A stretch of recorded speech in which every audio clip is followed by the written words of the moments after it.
Alright. Hello. Not sure when you're watching this or not, but I thought I would do our annual Beginner's Guide gameplay.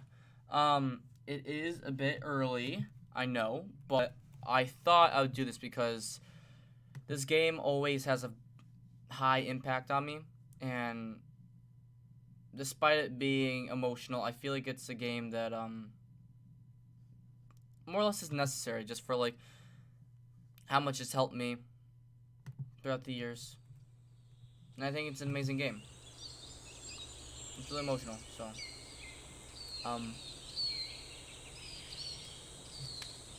Anyways, so I hope things aren't laggy. I hope everyone enjoys more or less what I've got here. Things should work. And it's not a high maintenance game, so. Beginner's Guide came out in 2016. And, more or less the game was, wasn't advertised all that much, but when it did come out, like, holy crap, like, everyone just, it's a cry fest. But the thing, oh, sorry, I got you. Turn the volume down a little bit. Hold on, I got you, hold on.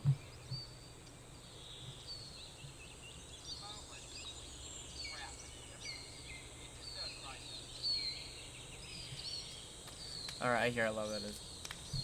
Options. Audio.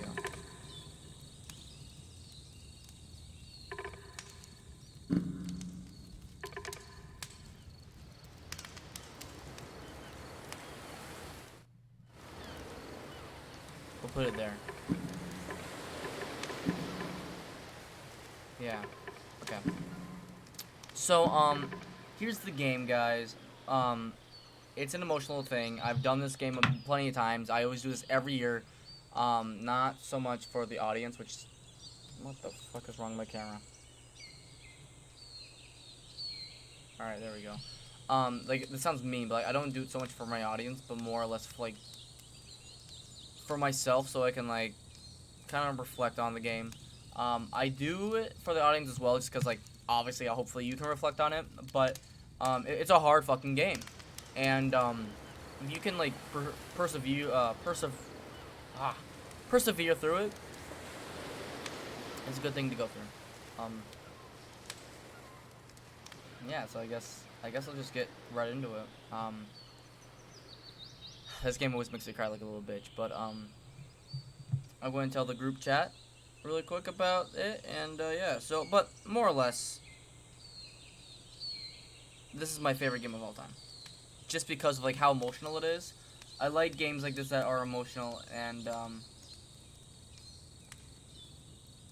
yeah, so.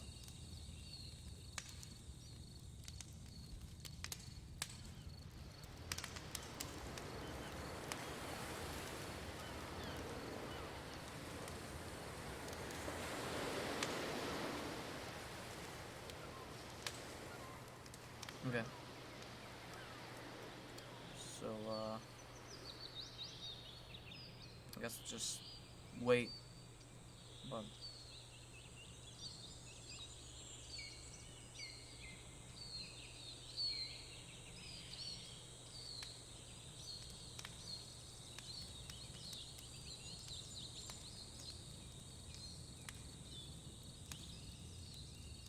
anyway, here we go.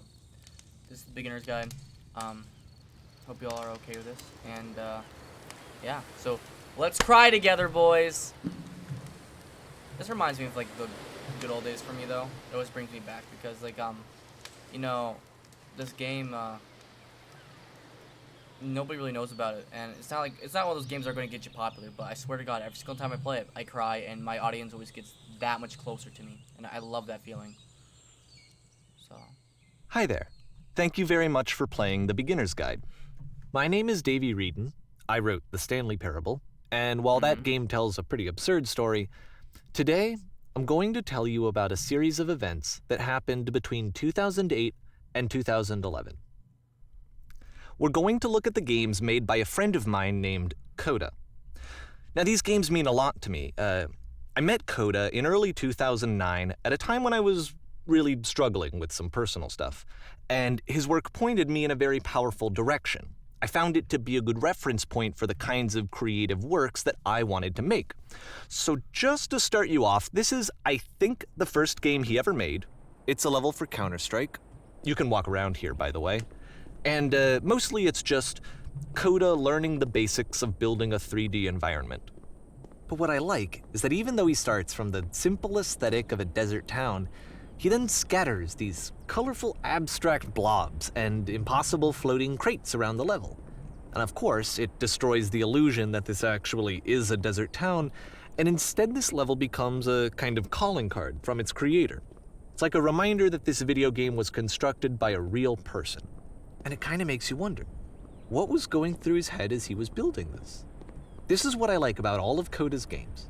I mean, not that they're all fascinating as games, but that they are all going to give us access to their creator. I want us to see past the games themselves. I want to get to know who this human being really is. And that's exactly what we're going to do here. So, it's 2008, Coda starts making these games, and he never releases any of them. He doesn't put them onto the internet, he just makes them and then immediately abandons them, and they sit on his computer forever. And I think he really understood this image of himself as a recluse. At one point, he jokingly renamed his computer's recycling bin to Important Games Folder. So, you know, this was just how he worked. He tended to crank them out one after the other without even really pausing to try to understand what he had just made, until suddenly one day, he just stopped. In 2011, that was it. He made his last game, and then he hasn't made another one since. And that's why I've taken this opportunity to gather all of his work together, is because I find his games powerful and interesting, and I'd like this collection to reach him, to maybe encourage him to start creating again. And if the people like you who play this also happen to find his work interesting, then I'm sure it'll just send that much stronger of a message of encouragement to Coda. So thanks for joining me on this. If you have a particular interpretation that I haven't mentioned here, or if you just need to get in touch, you can email me at daveywrden Maybe I should do that. Maybe I should do that for him. at gmail.com. Okay, that's about it for introduction. Let's take a look at Coda's first proper game. As each game is loading, I'll show you the date that it was completed. This first one was made in November 2008. That's pretty cool. Okay.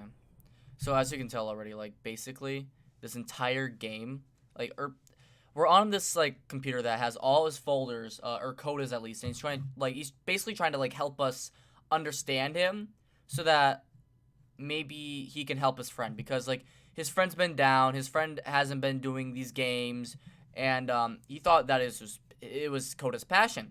And as a friend, he's trying his hardest to basically reach out and help him as much as possible, which is what this game's about. Him basically trying to reach out. And God, it's an emotional game.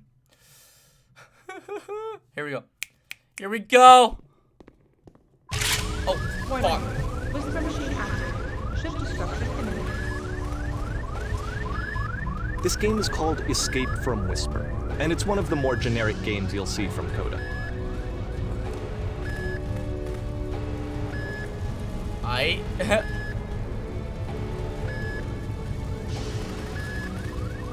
don't know, dude. I mean, this would be a pretty dope game.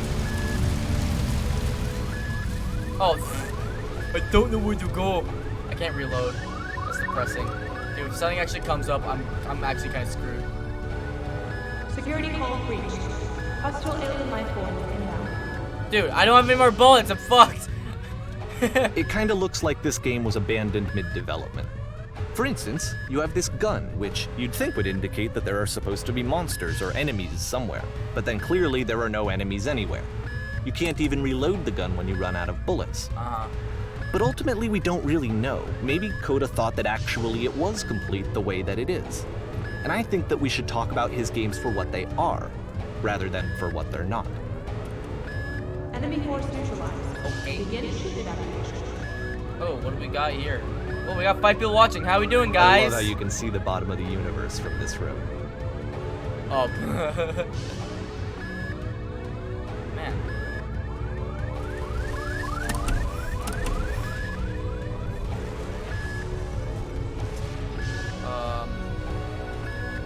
I do enjoy this developer though, because he does describe like the imperfections. Apparently, this space station has a labyrinth on it. Sure, I don't know. There's really no reason for it that I've ever been able to discern, so in the interest of time, I'm just gonna skip you on past it. No! What if I go back? Or, if you'd really like to solve the labyrinth, you're welcome to do it. Hey, I knew there'd be something too. Dope. Okay. I love how he does that in his games. Okay, this is the part that's interesting. The game has this narrative about the Whisper Machine and how it has to be turned off, and then you get to the engine room. Oh, hello. Hey, you there, in the engine room. You could save us all. I could. That beam is powering the Whisper Machine. We could disrupt it by introducing a great enough heat signature. If your body could stop the beam. It's so much to ask, but for all of our lives, would you do it? Could you give yourself? Could you just kill yourself for us, please? Just like, we're all okay. Could you just kill yourself? Thank you. We'd really like that. Dude, imagine like going here and like you don't actually save everyone. You just Let straight me up. pause here for a second.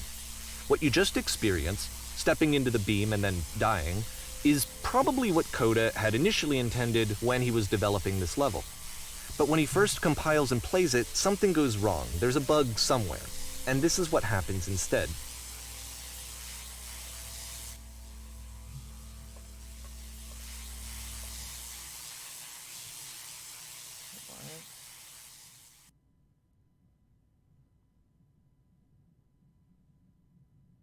The beam causes you to start floating. And this is an important moment for him. Because yes, this is technically a glitch, but Coda identifies something human about it, like how small it makes you feel in the face of this larger chaotic system. Or this floating could be the afterlife, a peaceful place, juxtaposed against all of the hysteria that you've just had to traverse. I don't even know. I have no idea what he was thinking, but what's clear is that after making this, something lodges itself in his brain. He wants to do more of these really weird and experimental designs. So he stops work on this and moves on to a stream of tiny little games that go in all sorts of directions.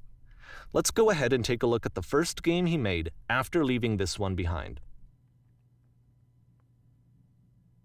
Man. Okay, this is straight off a freaking like horror movie, dude. The past was behind her. That's pretty cool.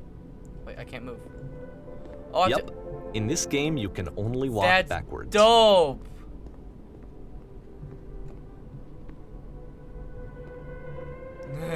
That's dope, dude. Dude, this could actually be a game where you can only like walk backwards.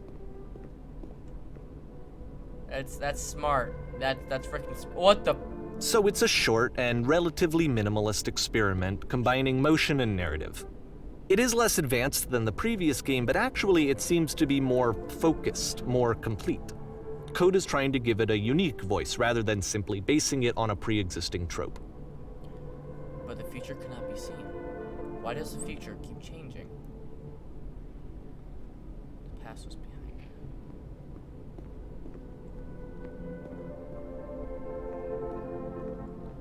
Ooh. When she stops and looks, it becomes clear. But if the future is always behind her, how will she find the strength to confront it? It's a short little thought, it says what it wants to say, and then it ends. Didn't need anything more than that.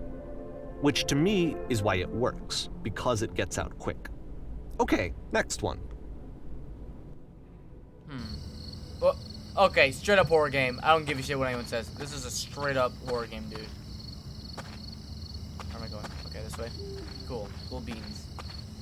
You are now entering. Yo, mom. No. Oh. And that's it.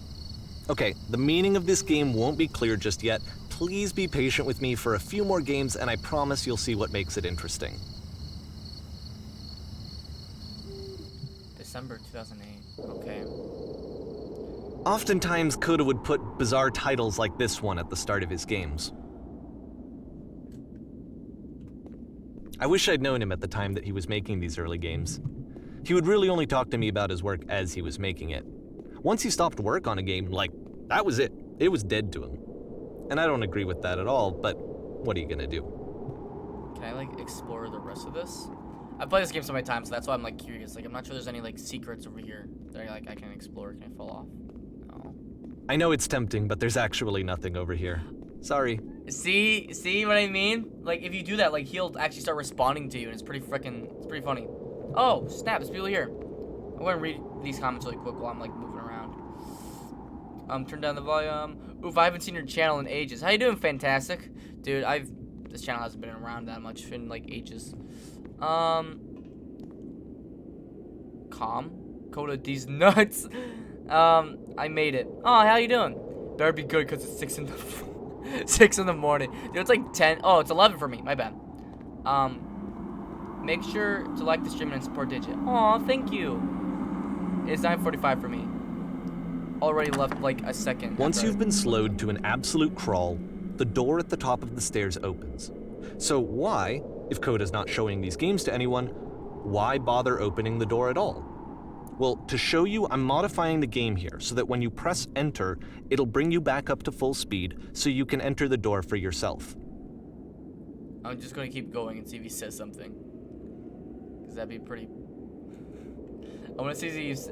Cause like, here's the thing, this developer's smart, and like, he really likes it when like people just kinda like try and fuck with the game. So like... I'm not sure if he's actually going to say something. Okay, this is too much. I'm not doing that shit.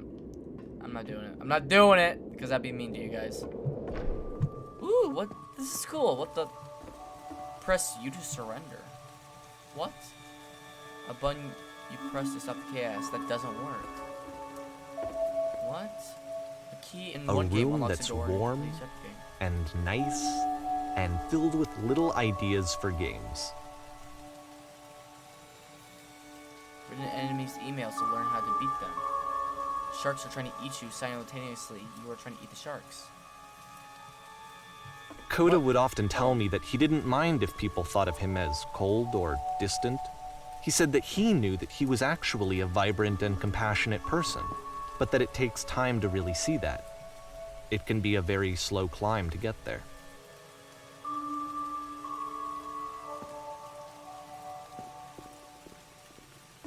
That's cool. And this game always gets me so emotional. I can feel it already. Already set fish. Okay. Dope. Dope. So I like this already because, like, obviously, as you can tell, like, he's trying to open up the idea of, like, who this person is. And he's trying to, like, help us understand that, like, you know, he's an emotional person that truly did understand what he wanted to do in life and was very passionate about what he did. And I enjoy that because, like, I can relate to that. Like, I feel like a lot of people that do have passions can relate to the idea that, you know, we all have something we love to do, and it's kind of hard to, like, open up sometimes. So, anyways, let's keep going.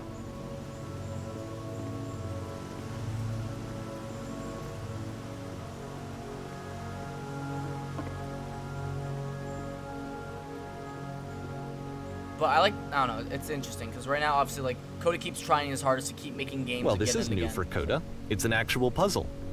Go ahead and see if you can solve it.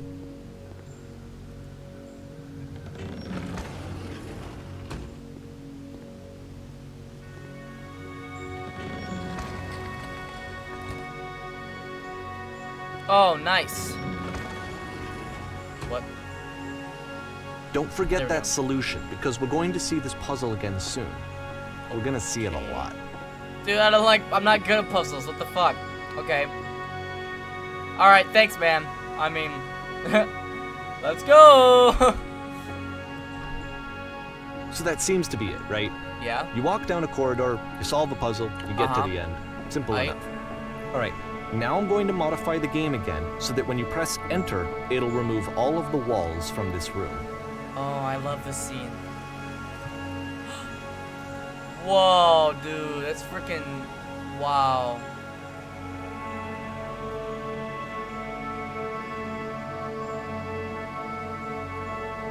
How about that? There was more to it than we had any way of knowing. I actually find it funny that this game comes after the Stairs game, since they essentially convey the opposite idea. So, in the Stairs game, a dull exterior concealed a rich interior. And then, in this level, a dull interior hides this fantastic outer world. Wow. Either way, I think that the point is the same, is that most of the time you don't get to know what you're missing, or even that you're missing anything. That's not your role as a player. So if your role here is not to understand, then what is it? Oh my god, this game, as a creative person, this just hurts. Oh my god, oh my god.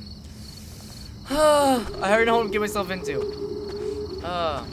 We're now exiting. Aha. So, this, combined with the entering game from earlier, tells us that Coda believes his games are connected somehow. It could even be that the Stairs game and the puzzle game are literally connected in between this and the entering game. There's a bigger picture that all of his games are meant to play a role in, some larger meaning that we won't be able to grasp until we've seen all of them. And once we have, we can step back and start to understand what exactly that bigger picture is. I love games like this. Dude, I wish there's more games like this. I want to cry more. I don't know, that sounds really bad, but like, you know, I want to feel more like this, you know what I mean? I'm not sure what kind of games your guys are into, but like, dude, emotional games like this, just, they get me. They get me, dude.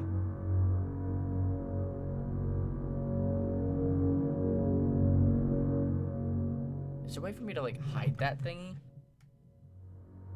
Whatever, I'll just leave it up there. It's been up there most of the live stream anyway. That little HUD in the top right corner, that's my like recording software thingy. But Let's talk about video game development for a second. okay. Every video game runs on what's called an engine, which determines what the game can and cannot do. So in other words, the engine is a set of tools for game development. To make all of these games, Coda is using an engine called Source. Like all engines, Source has certain things that it does well, and it has certain things that it does poorly.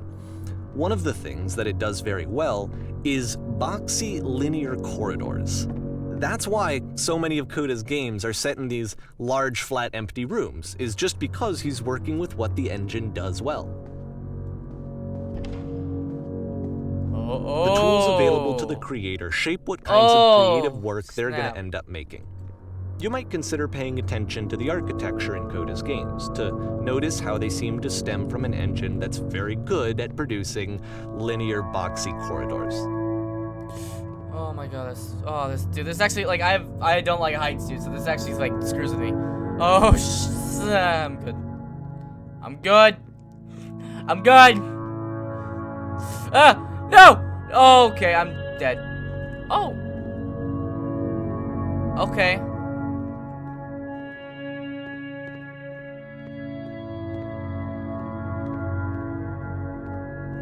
What in the hell? Oh. Dude, I don't like this. This like reminds me of like a prison, but like. What the Can I go back? Oh, this is creepy as hell, dude. Bah! Oh. Hello?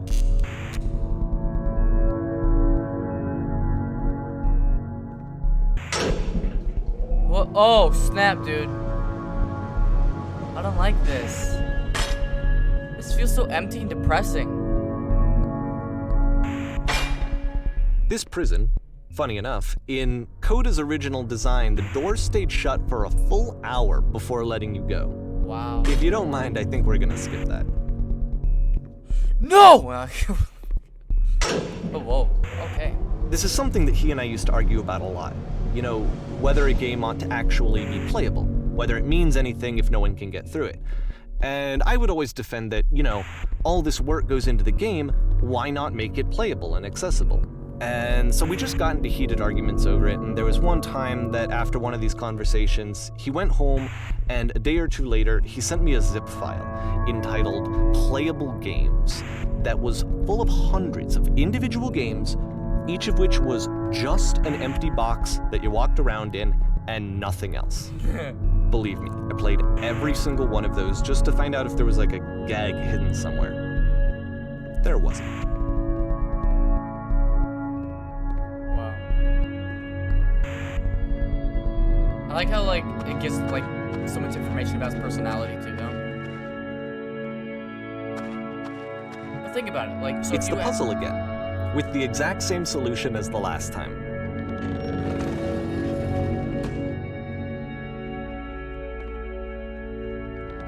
Like, think about it. You know, if you had to wait here for an hour, like, imagine, like... There's still no clear indication of what makes this puzzle so special that Coda is going to return to it over and over. But I promise I'll share with you my interpretation very shortly. Man, I love this game! So emotional, dude. Like, shit.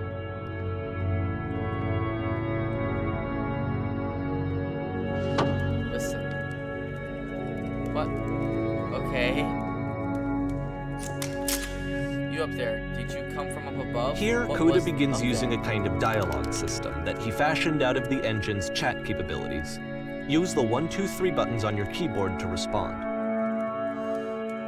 This is a world stamped with whiteness. I'll say the colorful blocks. That was what it was. You've been there. Now this is important. Did you have to get through a puzzle with 2 doors and switches?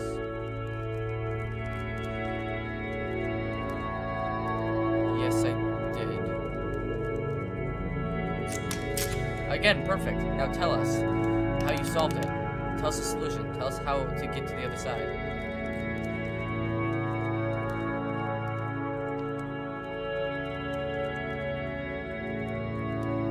I can't remember how I solved it. Alright. You must think harder. Please, try to remember. It's so important that we get out of here. We must escape this person. Can you think harder? There must be something more. Please tell us how to reach the end. Oh, that's creepy. I don't like that, man. So, like, are you just being used? Is that, like, the premise? Same room. The hell? Hello, how'd you get here? Was there a puzzle you had to pass?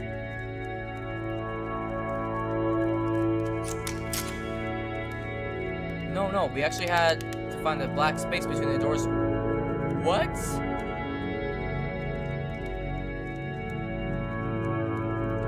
I'm so confused, man. This is so weird. It's so whack. It's so whack.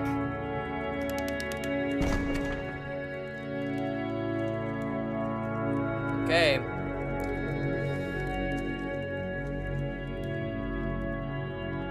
Man.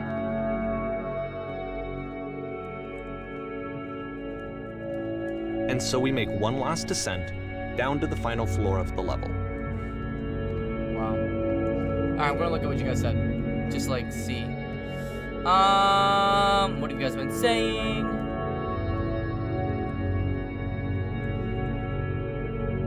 Alright, so what's poppin'? Hey, how you doing, Keenan? Is this a playable video or is this the actual game? This is the actual game. But yeah, both kinda. I gave 100 out of 10. What if this was a virtual reality? Dude, I would cry because I felt like, because it'd be cool, but it'd be sad. 10 years later, almost at the door, guys. I mean, 20 years later, we're still a few steps away. Yeah, but those 20 years you would have on. Well, I've seen this game before. Well, I've played this on the channel, I think, like 2 times before, maybe 3. I don't know, because I do it annually. So, what if Slenderman pops up in front of me? I mean, woo, woo, woo. All right. Oh wow, what's out here? Oh, we're getting close to the. Oh no, I know this.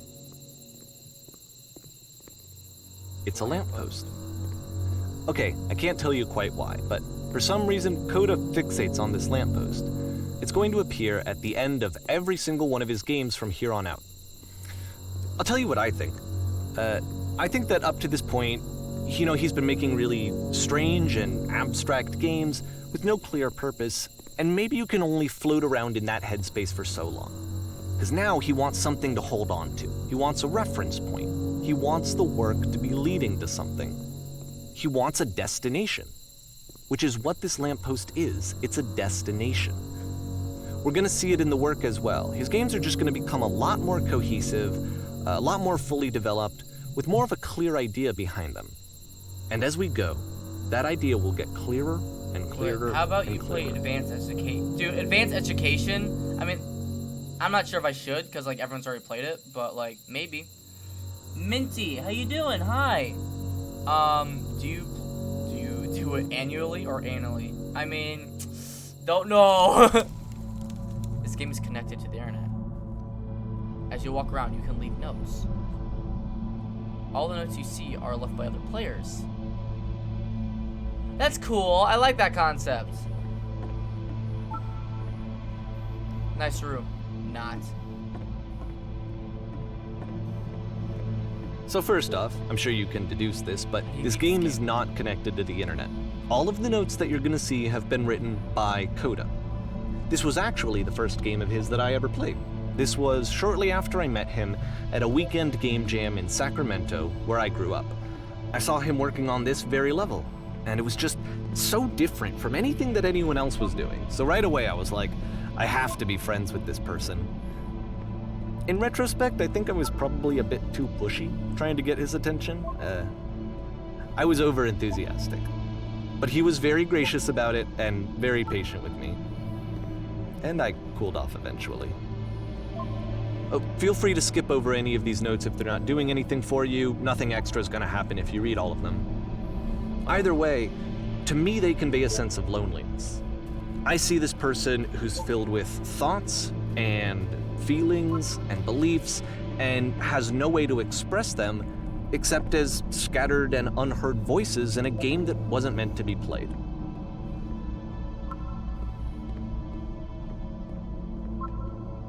But it's ironic, isn't it, that in playing this game and seeing how alone Coda often felt, that we get to know him better and actually kind of connect with him. And I have to be honest with you, this idea is really seductive to me. That I could just play someone's game and see the voices in their head and get to know them better and have to do less of the messy in-person socializing. I could just get to know you through your work. That's so weird. This is why I always liked Coda's games so much. Oh, I feel is because that. it felt like they let me have that connection. I felt as though he was inviting me personally into his world. And then I feel less lonely too. Well, that's a lot of like YouTubers and streamers, I think. I mean, like, I think that's why people watch that shit, just because, like, you want to feel like more inclusive when it comes to stuff. I mean, I know that's why I watch stuff. I know that's why I do YouTube, because, like, I like that feeling of, like, connecting. Because, like, you could maybe not even know me, but, like, from doing this and, like, connecting this way, you might know me more than half the people in real life. You know what I mean? At the end of this level, we're going to see the puzzle again. And here, I'll tell you what I think the puzzle means. Each of these games represents an idea that was on Coda's mind at the time that he was making it. And the puzzle is a way of closing the door on a previous chapter of his life before moving on to the next one. In each of his games, after exploring a theme that, he might find difficult, Coda can then place this puzzle that he knows has a reliable solution, he understands exactly how it works, and so it gives him a simple mechanism for moving on. And because there's this dark area between the doors, a space between spaces, before you move on, you get to pause.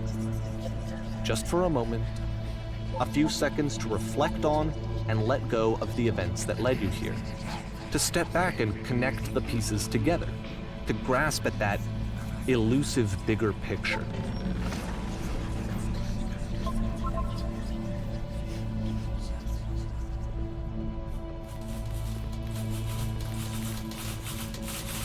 What the hell? How do you leave?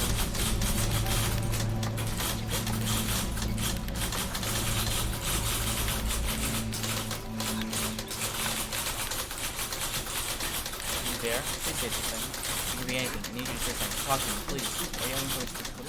Speak.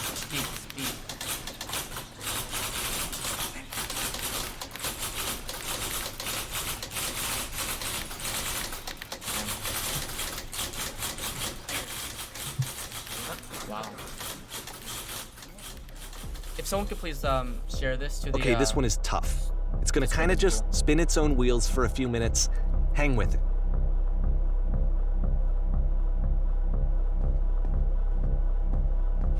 What the?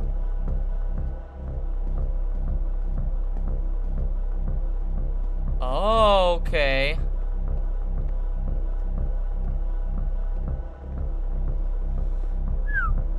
Okay.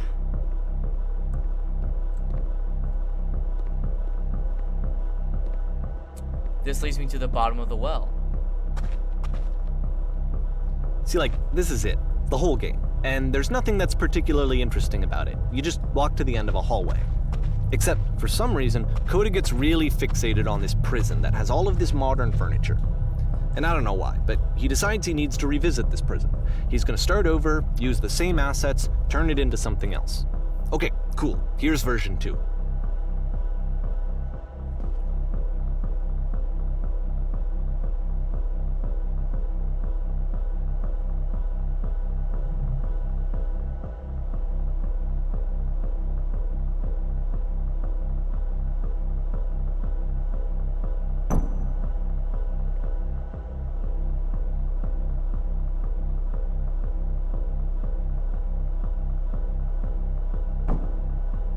It doesn't matter what I say.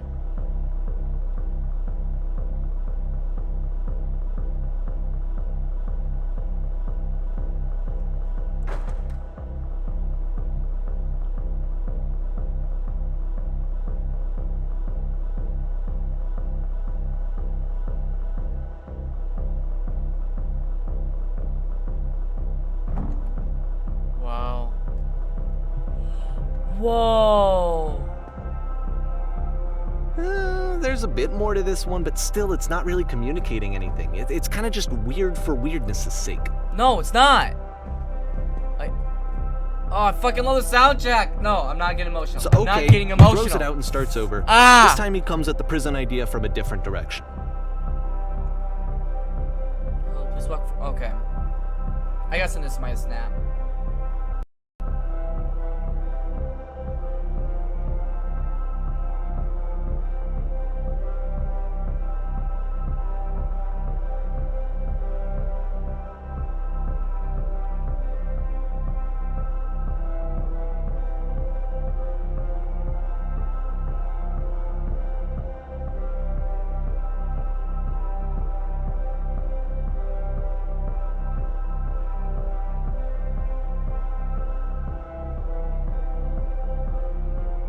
Okay, I sent it to my snap, so.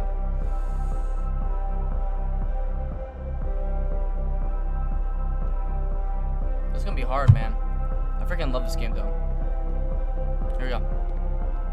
This guide will enable you to escape any prison environment. Follow the instructions carefully. Take what?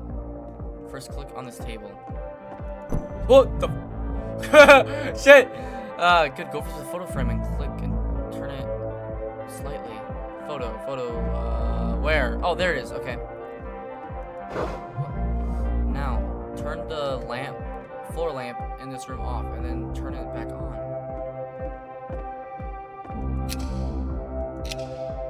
Now, go to the left side sofa and move it over a little bit. Finally, touch the shelves. That's it. In a real prison, the escape will now open. Return to the start to be taken back to your prison. What?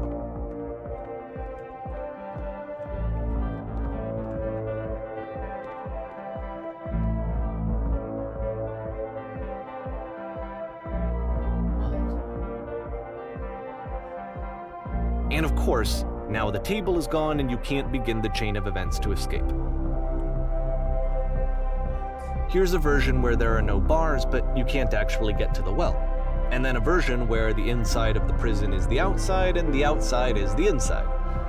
Let me just blink you real quick through a few more of these. I mean, he really unloaded on this prison idea. There's nearly a dozen of them. Personally, I think it's awful to watch this, to see a person basically unraveling through their work. And for what? Like, at what point do you just go, maybe there are game ideas other than this prison that I could be working on? But Coda doesn't have that voice telling you to stop, that particular mechanism of defense against yourself. Without it, you just spiral. I get it. And so he keeps going and going and going and going and going, Cry. and then he hits on something. And he likes it. And that's it. He's done. He stops making prisons. This is the very last version of the prison game that he created. And the reason I think it works is that the prison is not actually in it.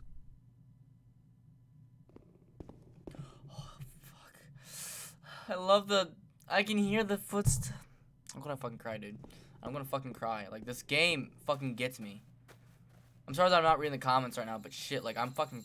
Oh, shit.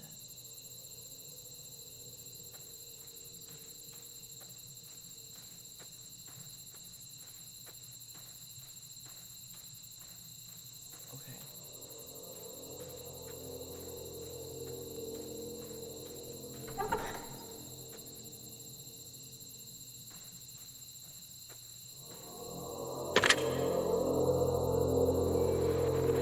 Hello? Who is this? Hey, are you after you escaped the prison?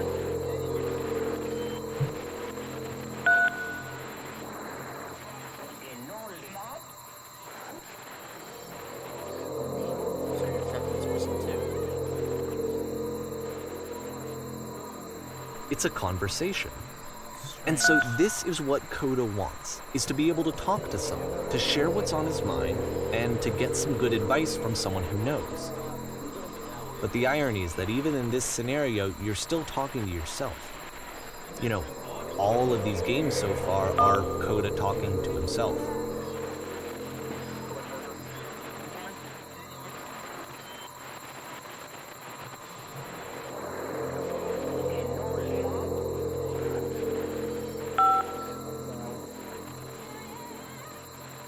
Man, it's so nice to hear. Makes me feel really happy.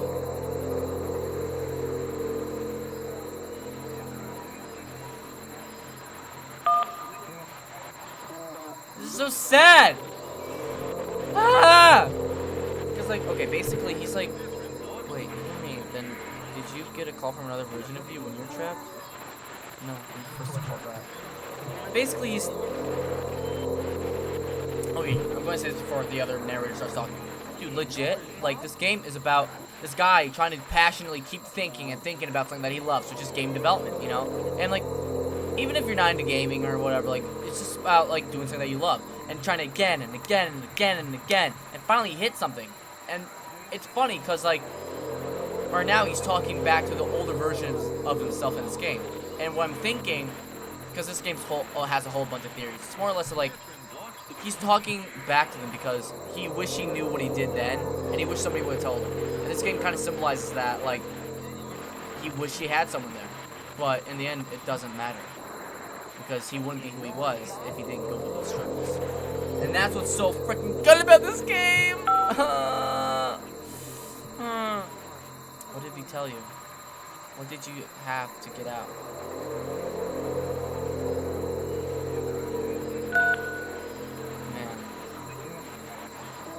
Man, I'm gonna fucking cry. What does that work?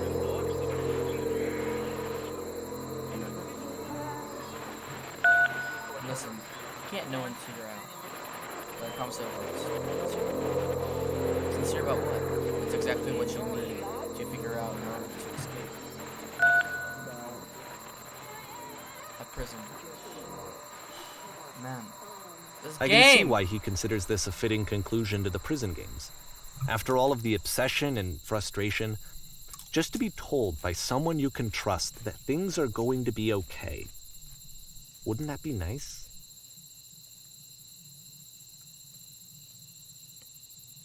Man. This game was just... So what would it Feel look emotional. like if Coda wanted to make a game about talking to someone other than himself? Oh?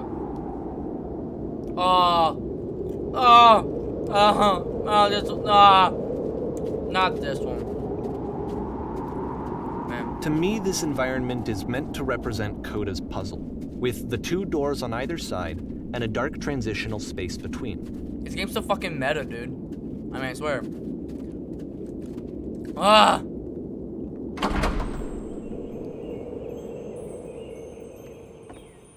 Okay. Well, my goodness. I'm glad as all heck that you showed up.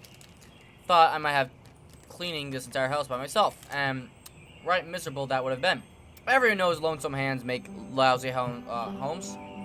You'll notice that the quality of the yeah. art is a step up from previous games, including this new and improved chat system, which he started using from this point on.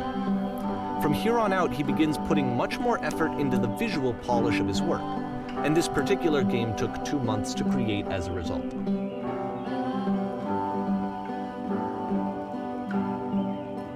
Oh, this table. I'm a fucking idiot. Now, would you please run to the bedroom and make the bed? I like how calming this is. Man, good vibes. Details matters. Do you enjoy being a house cleaner? Well, I don't enjoy it so much as I need it. While I'm working, I feel kind of calm that rests in the pit of my ribcage. My soul just can't be soothed the way it seems, which I can guess is all that matters. Oh, that untidy couch, which straighten out the pillows on the sofa. Oh dear, looks like someone spilled a drink over the couch. Maybe you could mop that up. I feel compelled to share an incredibly cheesy personal insight. You okay with that? Make it especially cheesy.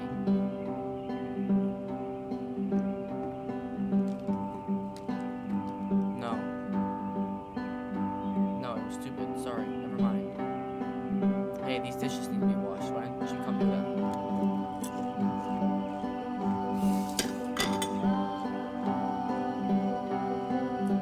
Last I checked, the tub needs to be clean. How about you scrub it down the best you can? No need to be perfect. We're all human.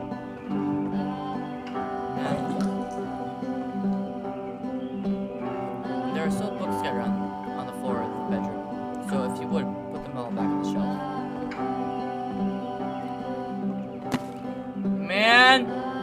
Ah! Now then, how about you come and clear these... After the curtains? intense set of prison games, this house cleaning level almost feels like cleansing. It's the moment after a particularly difficult or traumatic experience where you just need to let it sit and digest inside of you, and eventually cohere into something meaningful. Darling, something you do. In your lifetime, you're going to clean a lot of houses. And among all of those things, a few of them will stick out as truly wonderful experiences. And none of them... I know that Coda really liked this game. Just something... Of all of his work, actually, this was the only one that he called me up to ask me to come over and look at it. This was during a period of a few months where he was, like, grossly happy all the time. Just walked around with a constant smile on his face. Don't cry. I'm not gonna fucking cry. No. No. I'm not crying. Ah. Okay, I'm good. I'm good. Man. Earlier, when I said I had a really cheesy thought, I was going to say that it occurs to me that one's house is a lot like one's soul. You take care of it, and it takes care of you. And it takes care of you. I don't know why I felt so weird about saying that. I get it. That's a weird thing to say to someone you just met. Anyway, so housekeeping. Let's keep doing this. Folks, would you please clean up the books? Thanks.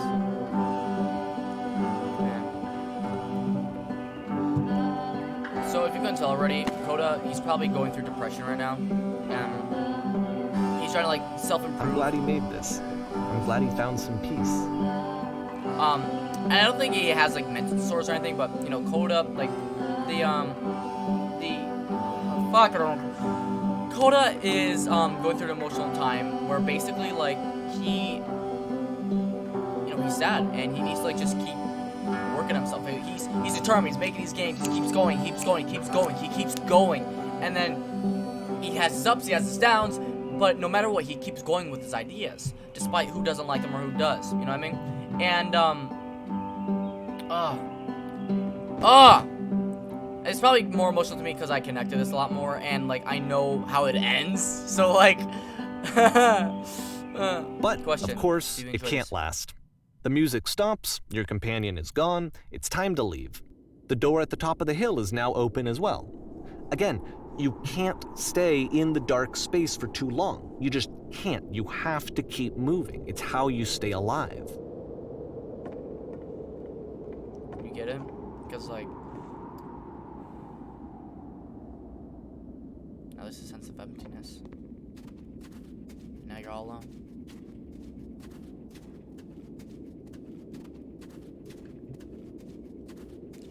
To me, there is like a more broad, and there is a clear answer to the game, but to me, I like it because the guy who made the game, he really did, the developer left a lot of, like this, at the lamppost. He left a lot of things open to like interpretation, which I enjoy so much. Which is the whole point of the puzzle doors, right? That sooner or later you have to pick up and move. I really thought that was the point of it. September 2009. This one gets a bit goofy. What? Why did you come here today? Was it to improve your life? To get a better job? Was it to make your relationships more meaningful? No. You came here to become perfect. This workshop is going to teach you how to be perfect. I want your friends, the people in your life, to look at you and think, wow, this person is a better human being than I am. Right now, who do you think about that way in your own life? Who do you think knows you so well as a developed person that it can make you feel compared to whom you feel useless, selfish, ungrateful? I intend to make you into that person. Perfection is within your grasp. And the question is not how do we do it, but how do we do it effortlessly? This is easy. It is so easy.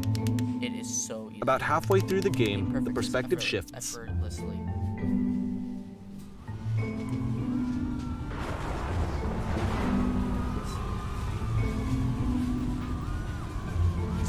Oh my And you God. play as the teacher. And suddenly, you discover that your teacher is just as bigoted and afraid as you are. Oh, and also you can move around the classroom now.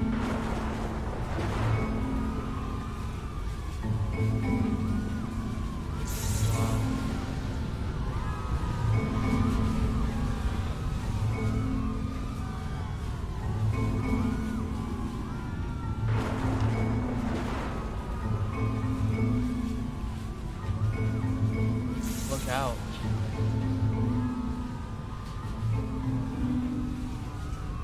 It's going to destroy you. I felt pretty hard for this one. I feel like it's one of the most relatable experiences that you can have. To And there's a assume that lamppost! some other person There's a is lamppost! perfect and totally fulfilled in every way, and completely miss all of the little flaws that make them painfully human. I think about this game a lot these days.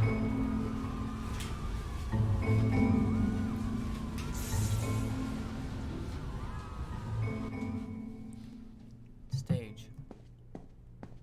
This one took a lot longer than all the others for Coda to make. It was 4 months between this and the last one.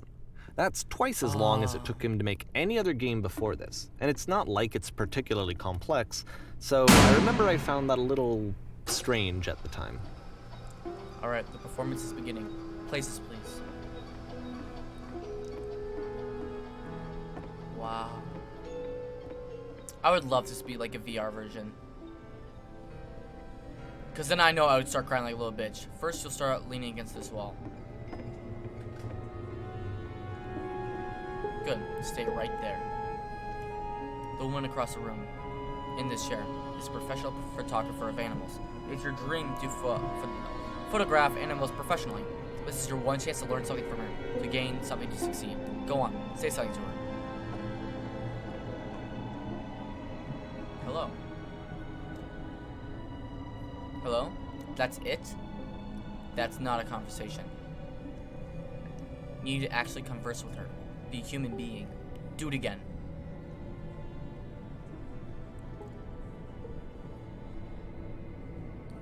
Here are all my hopes and dreams.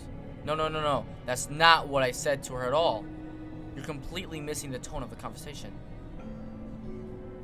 I was reserved, but I knew that what I wanted. I was confident. For some reason, it was just for one moment, but I was confident. Maybe that's what you needed to feel better about the setting.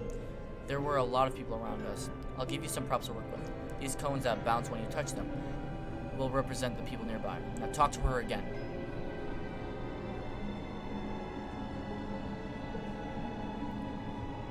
What are some sacrifices you've had to make? You're messing it all up again. You'll figure out if the conversation gets that personal that quickly. Do you not understand how important this was for me? I'll never get another opportunity like this again. Everything was riding on this. I want to try something. Try stepping back from the stage.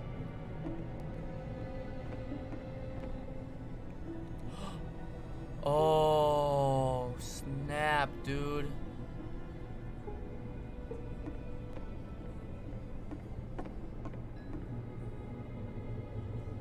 It's a lamppost again.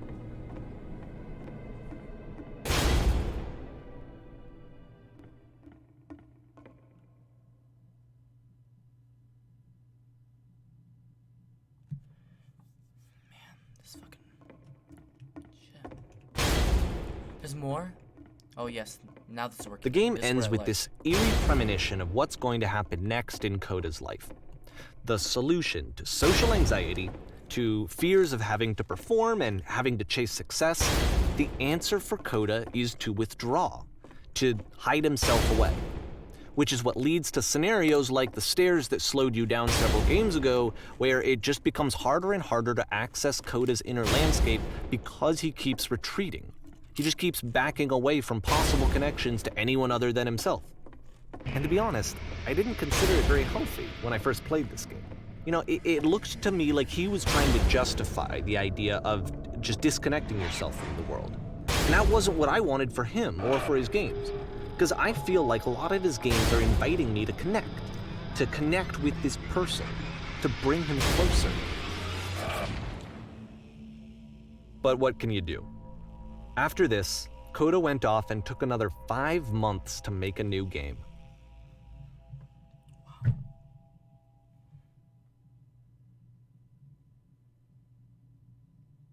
Mobus Trip. To play this game, you must probably keep your eyes closed. Click to begin the game.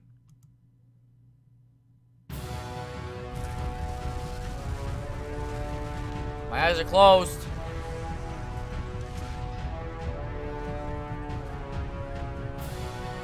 Do I actually keep my eyes closed?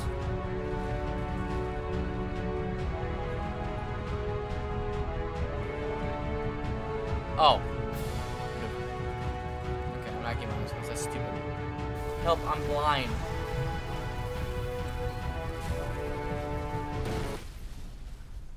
What? What? Okay, help, I can't see anything.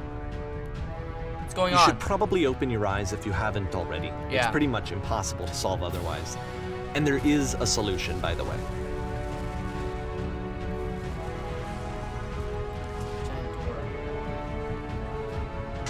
Oh, what's this? Speak something that's honest. I am bursting with creative energy. No, that's not truthful. So I have to beat the game. Ah! Okay, I'm going. I'll go through this door. Bam. I'll go through it again. No, I can't. Okay. I'm going.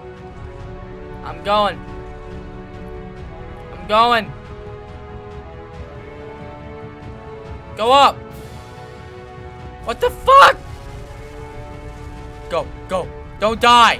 I'm going to die, aren't I? that isn't truthful. Okay, maybe it's just the dialogue that I have to fix. That's probably it.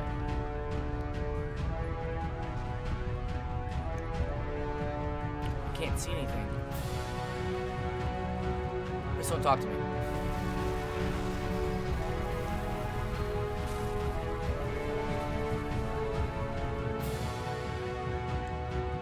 Gotta move. No one's talking. Give me an answer! Okay. Duh. What's going on?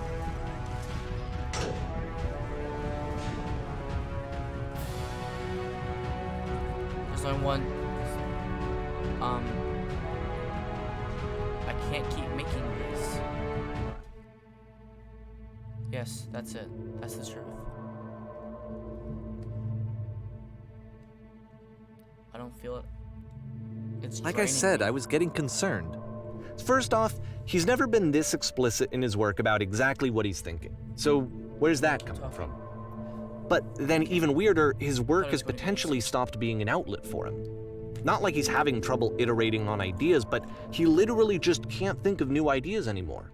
And in person, he was being a lot more distant than usual. Like, you know how sometimes a person will just deflect anything that you say in order to keep themselves disconnected all the time? It was that kind of thing. Here was the point in my relationship with Coda where I really started to wonder if he needed my help in some way. His games are going to get more desperate from here on out. After this game, it's almost 6 months before he finishes something new.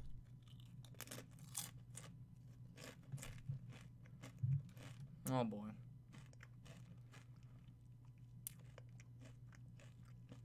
Where am I? Oh no! Where did this island come from?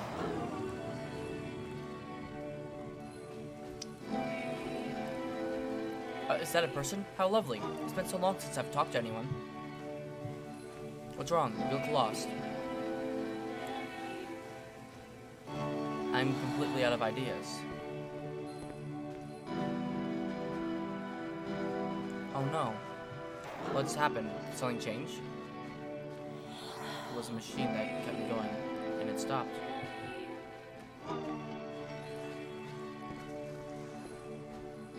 Wait, you're looking for a machine? I think I know where it is. It isn't far. What?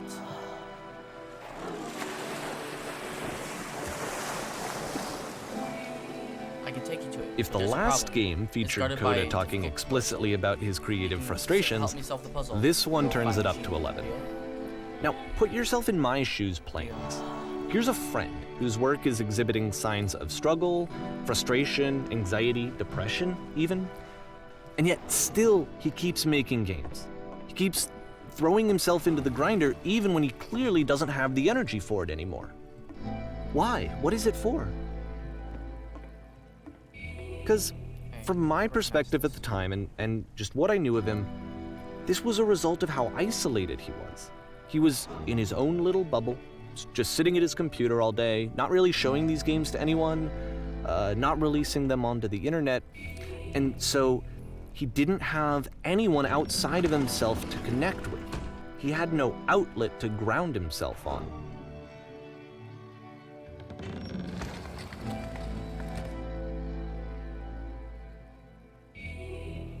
Night.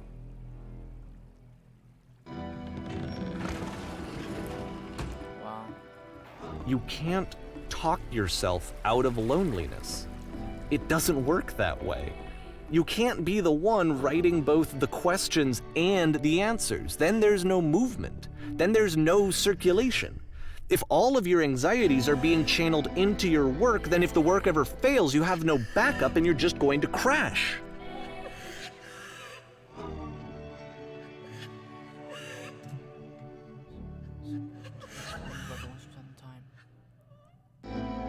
But he's lying to himself then. Ah, that feels so wonderful. Why did the walls just crumble? Don't worry, just keep talking. Just keep saying that creation is easy.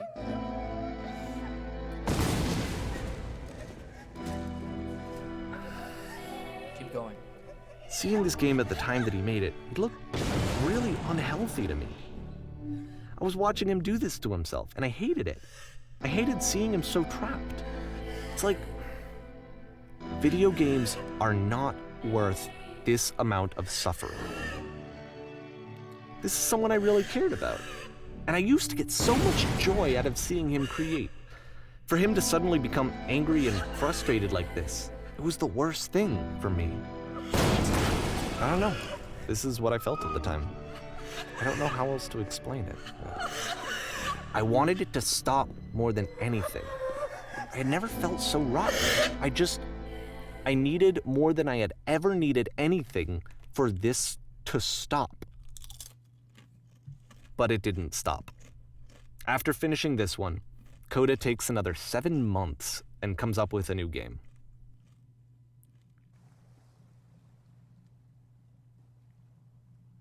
Wow. The Machine.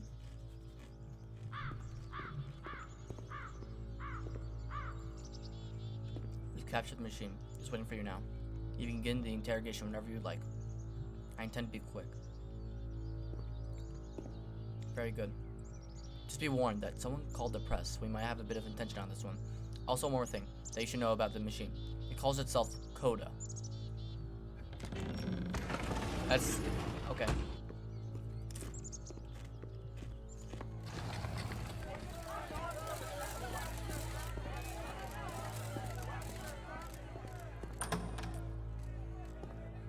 Wait, the machine is Coda, and that's the press. Do you want to see Coda?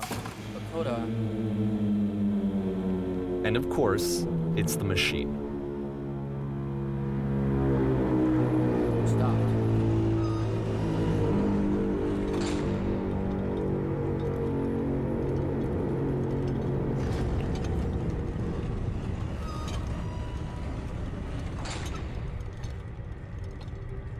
Oh no. Those people out there. Can you imagine the pain that you put them through? So here's what needs to happen. You need to go out and apologize to them. Think carefully. I know how to hurt you. I think that like what we're playing right now is depression and like all of his like all that. Alright then, I will speak to them for you. Like it's what he has to like put on, his fake mask, and this is like him having to like always present himself. And this is him his fakeness. Or like what he has to symbolize coming out. My followers or my friends? My friends. It falls on me to deliver bad news. The machine will not apologize to us. But this is not important. We are stronger than it thinks we are. Let us pay to retribution. Follow me. We will destroy the machine. That's horrible.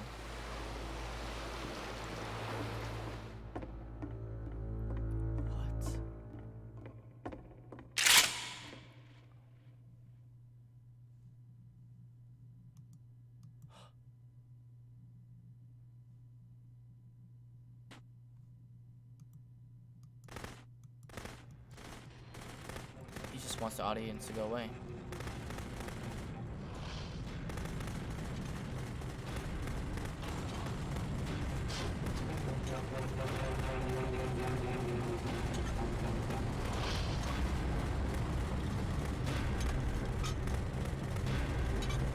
So now the work is becoming self-destructive. And I'll tell you, at the time that I first played this game, shortly after he made it, here's what I'm thinking to myself. I'm thinking that Code is stuck in his own head, and that it's having a very negative effect on him, and that all he needs to do is just start showing his work to people, to get some actual feedback on his games. It might get him out of isolation. And so, as I'm thinking this, I realize that I could be the one to initiate it. Because it would never occur to Coda to start actively soliciting feedback, so what if I did it for him? If he could see the difference it would make to have more actual conversations with other human beings, would that bring him out of his mental spiral? Would it give him confidence in himself? Would it bring meaning back into his work?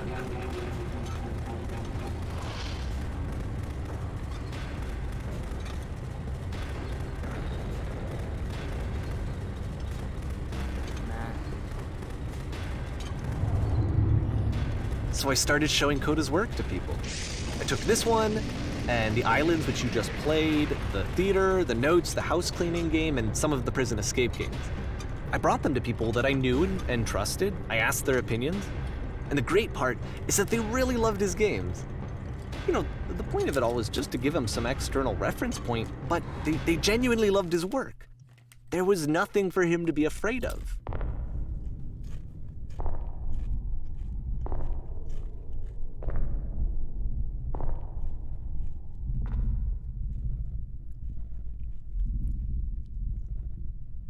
Put down your weapon.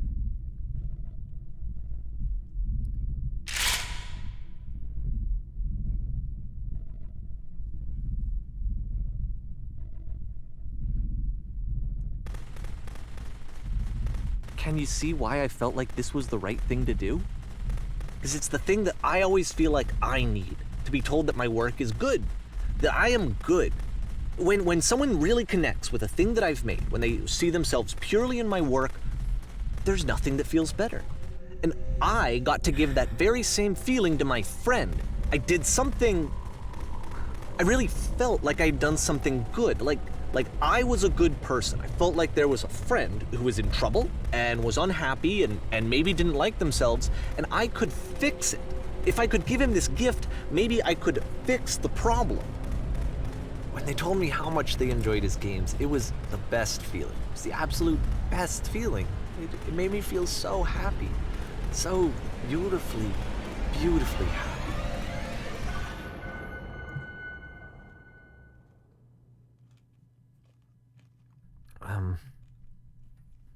So anyway, Coda finishes this game, and then really he just kind of takes off for a while. So this is June of 2011, and I didn't hear anything from him for several weeks, I guess. And so out of nowhere, one day I get an email, and it's got a private link to a new game of Coda's. This one is called The Tower, and to my knowledge, it's the last game that Coda ever made. So let's take a look. It's hard for me to watch this because, like, you know, I've had this situation where, like, you know, you want to make your friends feel good, but, like, in the end, it doesn't matter. What matters is if, like, they feel good about what they did. Because that's what they're doing it for, you know? They need to know that what they did genuinely is good and is the best that they can do. Because if other people hate it or love it, that doesn't matter. It hurts or it feels good, but in the end, what really matters is truly... And this is where I have trouble saying anything meaningful about Coda's work. Because more than anything else, The Tower just feels distant. It feels like it's trying to distance itself from the world. It's a very cold game.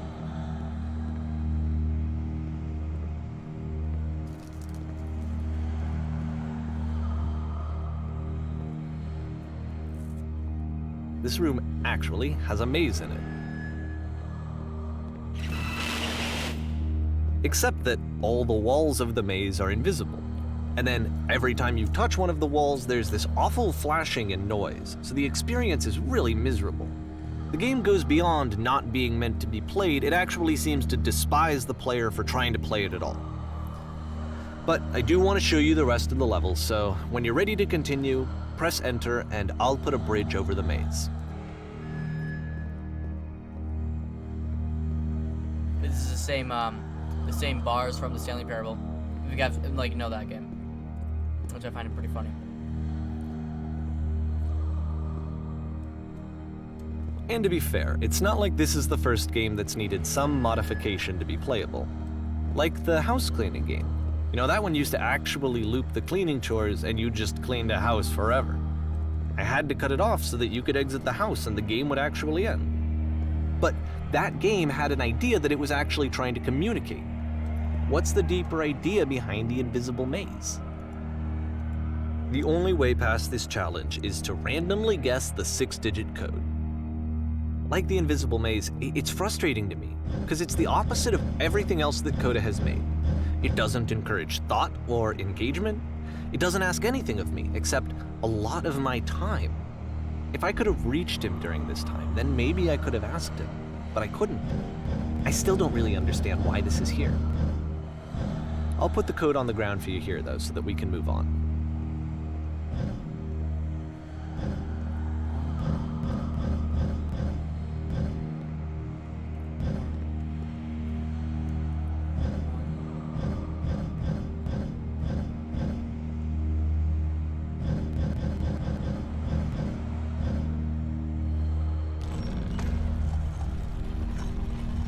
Wow. Yeah, this game it hits hard. It's like, especially when you look at like both people trying to help each other. Because like, this is, to me, it doesn't even matter if it's about gaming. It's a story about passion. It's a story about someone like trying their best to like do The switch something to that they open love. this door is actually on the other side of the door, meaning that it's literally impossible to solve from this side. So even if you somehow brute forced your way through the first 2 challenges and you got to this point, there's actually just no way to progress. And it's scary for me, the idea of Coda cutting himself off entirely, just saying, that's it, that's the end of the conversation, not giving me any way to fix the problem. I feel like a failure, I guess, when I can't fix the problem. But I can open this door for you, so let me do that. Was I a failure for not understanding this game? I mean, I don't know why I would be. It's not like everything needs to have a solution, but I feel it somehow. I feel like I failed, and I don't understand why. I remember, it's June of 2011. I'm playing this for the very first time, and as I'm playing, I'm thinking to myself, I don't know this person. I have no idea who this person is. It wasn't the guy I knew, it wasn't my friend. I had come to so many conclusions from looking at all of his work up to this point, and then suddenly none of them... I had been trying to, though. That was the thing.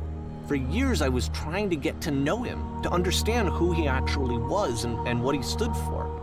I asked him so many times to please just tell me what his games mean to him. I asked him please to tell me what the 3 dots mean. And he wouldn't. I just felt so strongly that if I could have connected with him, that if I could have somehow made his work my own, that I would finally be once and for all happy. It was that I needed to see myself in someone else. I needed to be someone other than me.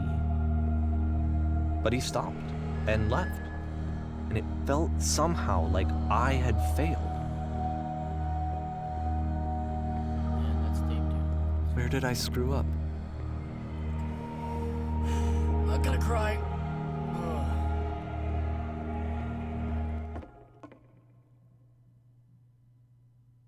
I'm the reason that you stopped making games, aren't I? It's because of what I did. I poisoned it for you. So as you can tell, obviously the character is Davey. And he's been trying his best to reach out to Coda, but from him doing that, it's not like Coda didn't like him or anything, but it's more the fact that like he doesn't want anyone getting close, and he's finally cutting off the last person that was there for him, which is sad. Dear Davey, thank you for your interest in my games. I need to ask you not to speak to me anymore. Wow. I don't think I ever told you this, but when I took your work and I was showing it to people, it actually felt... it felt as though I were responsible for something important and valuable. It affected my personal space. And That the is people who possible. played them, I did begin to they bless treated me like I was important. games. They really listened and cared about what I had to say. Even though I was showing your work, I felt good about myself. There Finally. was an answer. For a moment, while I had Would that, make you happy? I liked myself. Stop taking my games and showing them to people against my wishes. Giving them something that is not yours to give. Violating the one boundary that keeps me safe. Would you stop changing my games? Stop adding lampposts to them?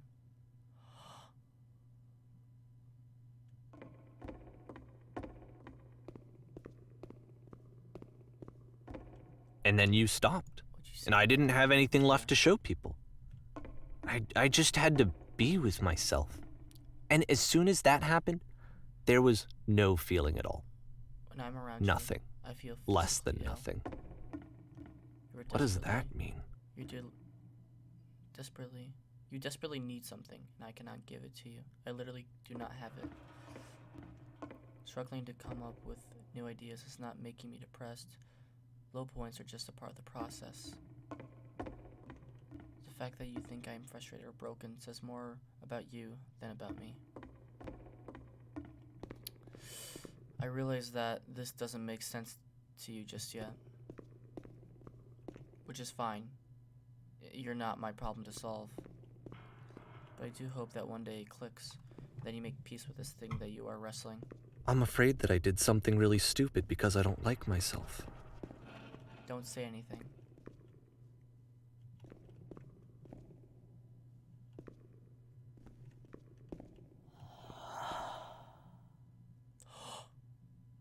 That's why I'm releasing this collection of your work, is because I haven't been able to find any other way to reach you. I've tried everything. And so a part of me has hope that if I put this compilation out into the world, and if I put my name on it, that maybe enough people will play it so that it'll find its way to you, so that I can tell you that I'm sorry. I know I screwed up. If I apologize to you truly and deeply, will you start making games again? Please, I need to feel okay with myself again. And I always felt okay as long as I had your work to see myself in. I mean, is something wrong with me? Because I know that I did an awful thing, and I'm doing it again right now. Like, I'm showing people your work, but I can't stop myself from doing it. That's how badly I need to feel something again, like I'm an addict. There has to be something wrong with me. Can I apologize? What if I tell you I was wrong? Will that work? Will that fix it? I don't know. I don't think it will, but there's nothing else that I can The do. walls Just are closing. tell me what you want. I'm sorry. I'm sorry. Yeah, slowly Please, closing. start making games again. Please help me. Please give me some of whatever it is that makes you complete. I want whatever that wholeness is that you just summoned out of nothing and you put into your work. You were complete in some way that I never was. And I want to know I want to know how to be a good person. I want to know how not to hate myself. Please. I'm fading, and all I want is to know that I'm going to be okay.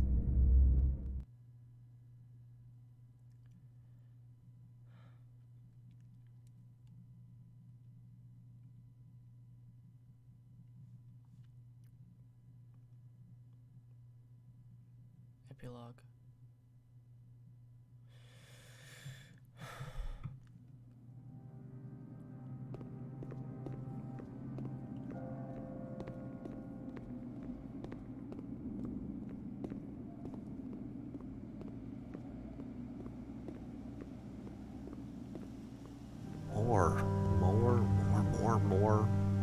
More love, more praise, more people telling me that I'm good. Always more. It's like a disease.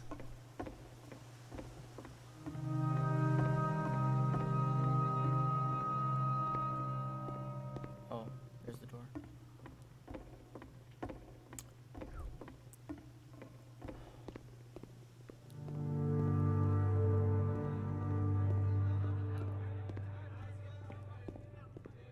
Solution.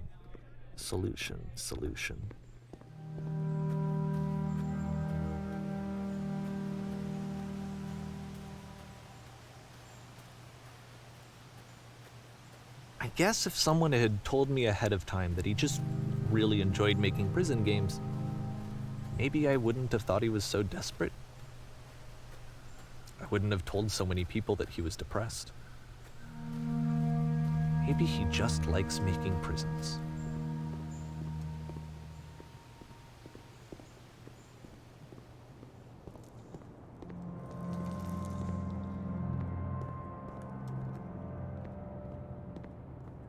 Even now, the disease is telling me to stop. Don't show people what a shitty person you are. They'll hate you.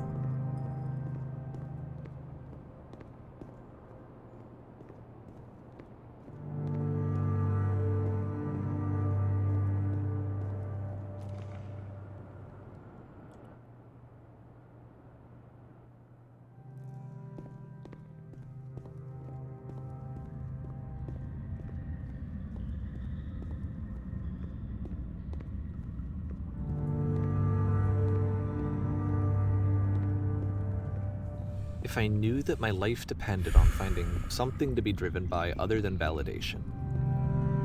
What would that even be? It's strange, but the thought of not being driven by external validation is unthinkable. Like, I actually cannot conceive of what that would be like.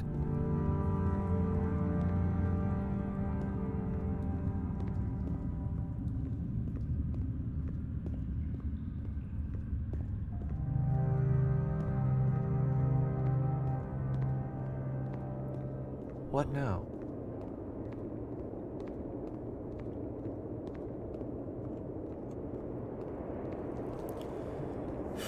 Man. I think I need to go. Oh no, not now. And I'm sorry, because I know that I said that I would be here and I would walk you through this, but I'm starting to feel like I have a lot of work to do.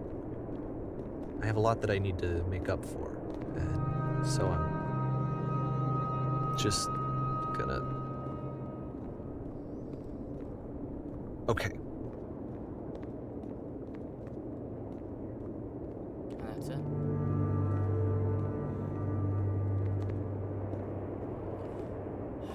I know, I played this game before multiple times, and that just kills me. There's a few other pieces of, like, more symbolic imagery, but that's more or less it. Now we're just alone. And, you know, that kills me just because of the fact that, like, you know, I personally connect with it a lot. I mean, I don't believe that Coda is actually fine. I do believe that he's hurt, but he just doesn't like the idea of opening up to anyone. And that's what makes this game so hard.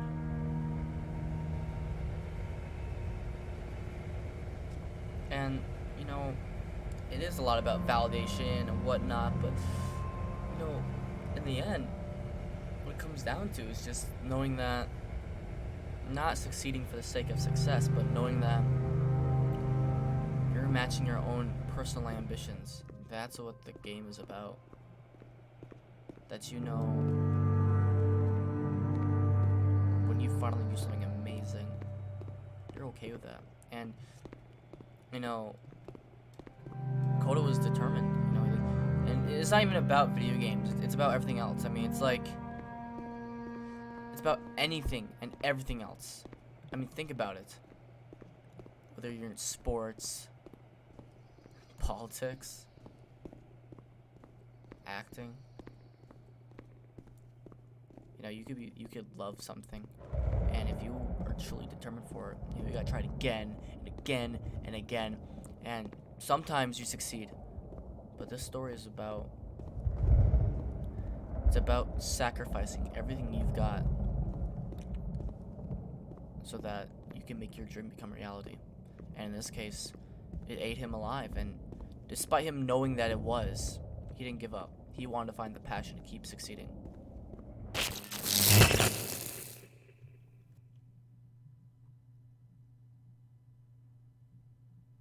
And even though his friend tried to help him, that's it.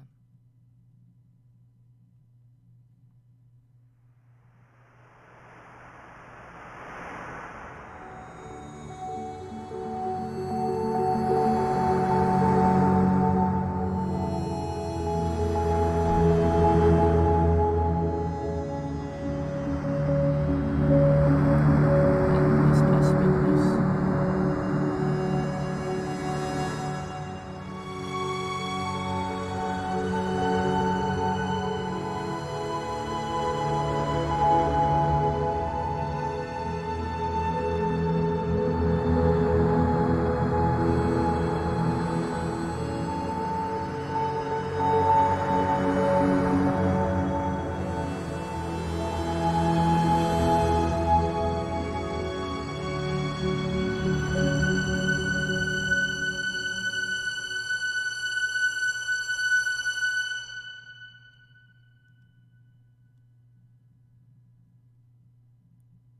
Turn back, For art. turn back from this cave. You said, let me Project prove that I'm brave. Let me keep going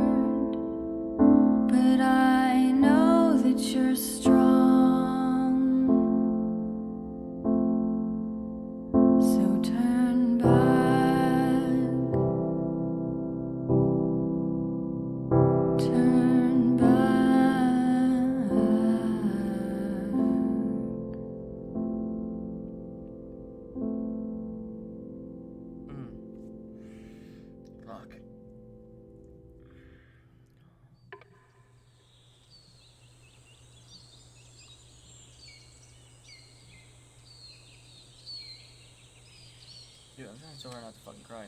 Holy fuck. Oh, fuck. Oh, shit. Alright, so I always rant about this part, because...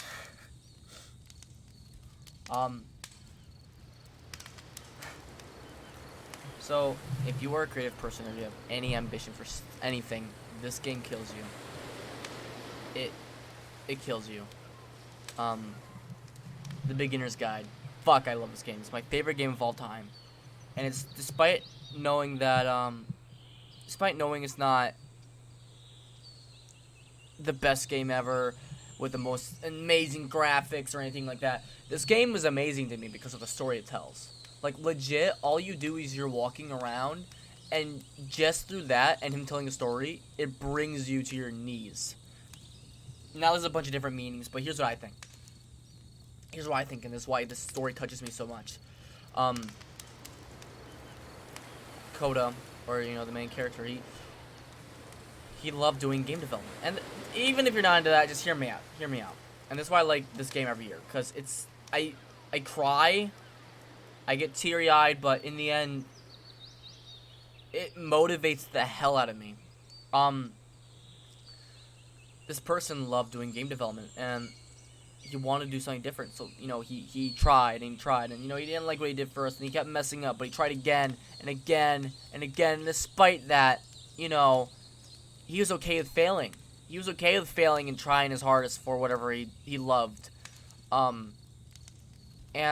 even though his emotions got in the way and he tried to manifest them within his projects, he kept trying to do that. But slowly, you know, he started failing. And throughout the progress of his development, you can see how he's like, okay, if I just get, you know, more determined, or if I just get more ambitious, and if I just keep trying and trying and trying.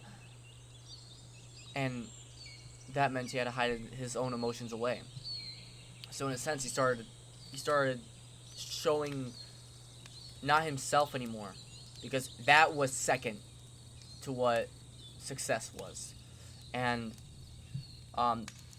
it's harsh. It's harsh because in the his friend, you know, Davey, he's trying to help his friend that, you know, thinks this all this potential is so amazing, but Coda would never open up.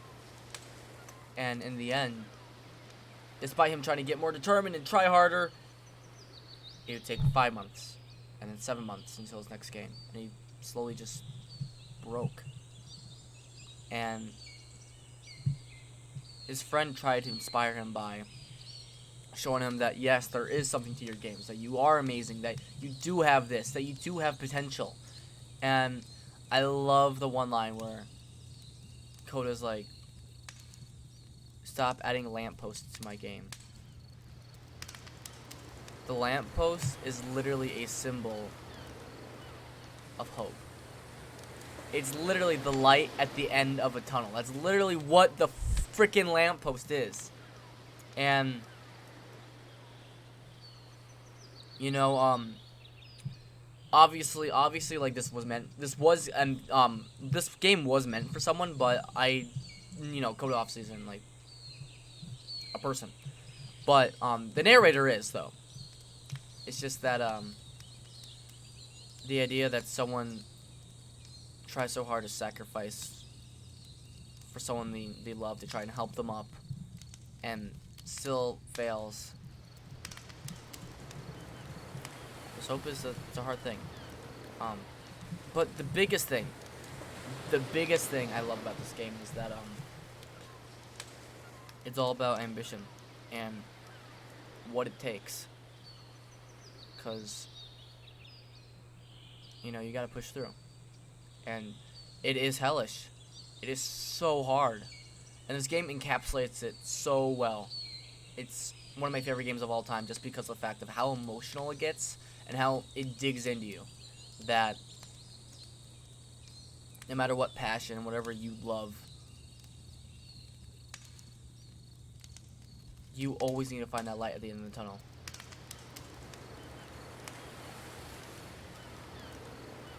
Even if you have to make it. Because despite lying to yourself about your ambitions and all that. Closing yourself off doesn't fix anything. The only thing that does is trying your best for a future so bright. So much for your eyes. And I love it because at the very end, it's just you. And the reason it's just you is because you're the next person then. Because you have both these people that failed at what you're trying to do. One had the light at the end of the tunnel, but he didn't have the progress in mind. And the other one had the progress, but he never could see the end goal. This entire game is basically telling you that you need to fight for both.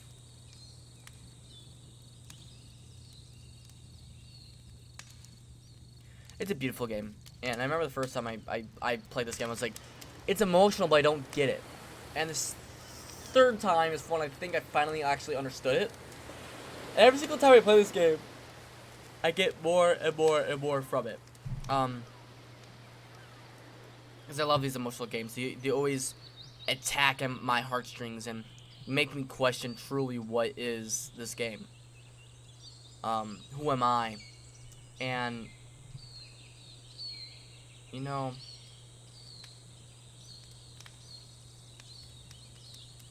each chapter I enjoy because like it always talks about something like is one of my favorite parts is there's the prison part where he keeps doing the prison thing again and again and again. He doesn't give up. That soundtrack there killed me.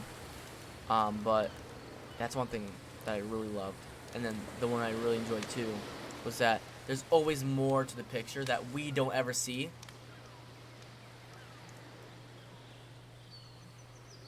Another thing I really enjoyed too was the part with the curtains coming down and trying to take yourself away from the limelight, despite you know that's where you have to be. The fear of failure. It's just all these insecurities and things. It's not the fact that you're supposed to hide them. It's not the fact that you're supposed to put on fake faces. It's the fact that you're supposed to embrace these aspects of depression, anxiety, stress. You're not supposed to accept it, but you're supposed to embrace it and move forward, denying them, and still retaining who you are. Because it is hard, but there's always that light at the end of the tunnel. So, I love this game. I try my best to always play it once a year because it is it's about like an hour longish. How long? Okay, I played for an hour 30, but yeah, and I'll play this game again and again and again if I get the chance. Just because like I can rant so much about the meaning behind this game, and I feel like anybody else that does stay and watch it, it's not. This is the game that nobody fucking knows about. I mean, there's the Stanley Parable. You might know that game, but this game, it's hidden for a reason, and it's amazing. It always rips on my heartstrings. And people have played it before. I mean, you know, you might have heard about it, but you don't know it. No one knows about this game. And if you do, this is my favorite game of all time. Of all time. Because a lot of games, like, you know, they can inspire you, they can make you cry and all that, but this game, like, it really does all aspects. It makes you think about someone else. It makes you think about yourself. And then it finally makes you think you're incorporated in this story. Because it is. This is a story about endless possibilities. I mean, you saw that at the very end when you got raised up and there's that huge maze. So,